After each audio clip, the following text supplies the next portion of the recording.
Alright, so notice when I get into the front squat how I really get my elbows up underneath me.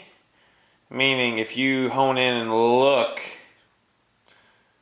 when I'm dropping to the squat where my shoulder ties into the bicep comes in the elbow.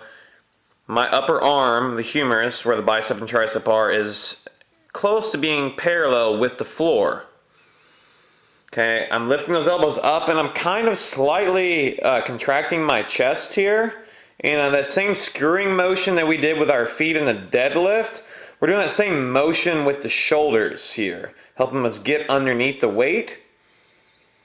When I'm driving down into this front squat, I'm driving my knees out the same way we did with the deadlift, but even more so for us to fully get into the bottom of the hole.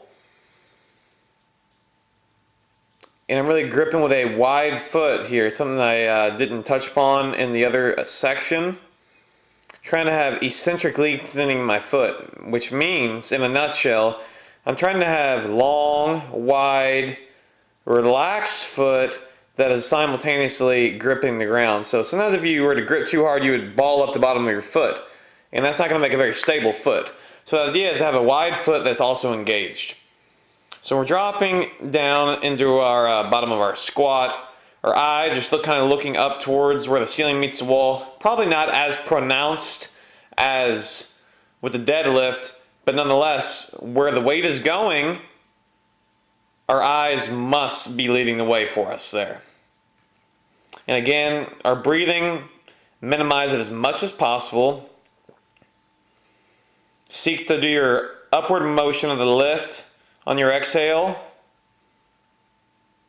When you're going against gravity, and you get a little baby breath on your eccentric part of the load, meaning on your way down.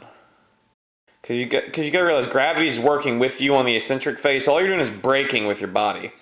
So you're not having to really work against the load, you just got to control it. So that's where you can get a little sip of air. But again, we don't want too much air. And when we're lifting back up, we're going against gravity. So that's where we get that exhale to give us that propulsion, that force generation against the load.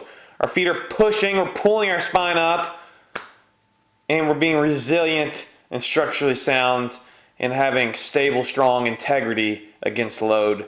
Those are the type of words and phrases that if you're into affirmations and building strength in the mind and the body simultaneously, something I play with, I always repeat stuff like it to myself when I'm lifting and getting strong.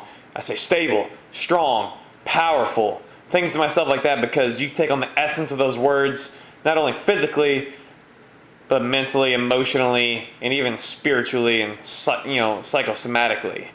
So play with affirmations with whatever endeavor. If you're doing speed work, say I'm being fast. Think about those types of things.